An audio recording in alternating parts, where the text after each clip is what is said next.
వనస్థలిపురంలో హైడ్రా కూల్చివేతలు జరిపింది. పలు కాలనీలకు వెళ్లే ప్రధాన రోడ్లను ఓ ఐస్ క్రీం కంపెనీ ఆక్రమించింది. రోడ్డుకు అడ్డంగా అక్రమ నిర్మాణాలు చేపట్టారు.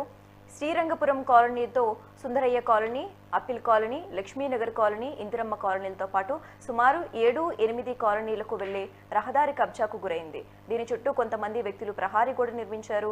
దీంతో కాలనీ వాసుల రాకపోకలకు ఎంతో అంతరాయం ఏర్పడింది.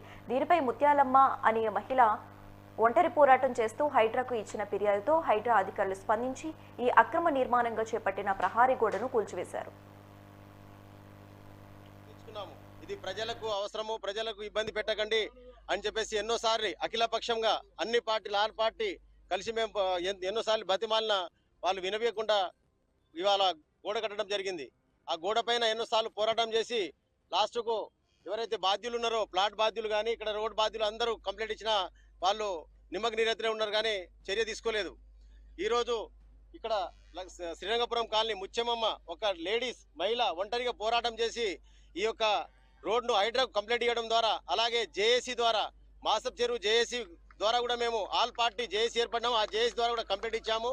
ఈ కంప్లైంట్ల ద్వారా ఇవాళ హైడ్రా స్పందించి ప్రజలకు దాదాపు 10-15 వేల మంది జనాలకు అవసరమైన రోడ్డు కాబట్టి హైడ్రా వాళ్ళకు కానీ ఈ ప్రభుత్వానికి మేము ఈ సందర్భంగా ప్రజల తరపున నేను ధన్యవాదాలు తెలియజేస్తున్నాను.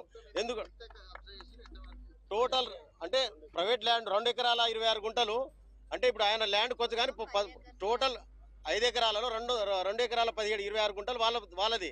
అయితే దీంట్లో రోడ్డు విడిచిపెట్టి ఆల్రెడీ లేఅవుట్ అయిన దానికి మాదని చెప్పేసి వాళ్ళు దౌర్జన్యంగా వాళ్ళు రోడ్ వేయడం జరిగింది. చాలా సార్లు మేము విన్నవించుకున్నాము. ఇది ప్రజలకు అవసరము, ప్రజలకు ఇబ్బంది పెట్టకండి అని చెప్పేసి ఎన్నోసార్లు అఖిలపక్షంగా అన్ని పార్టీలు ఆల్ పార్టీ కలిసి మేము ఎన్నోసార్లు బతిమాలిన వాళ్ళు వినవేయకుండా ఇవాళ గోడ కట్టడం జరిగింది.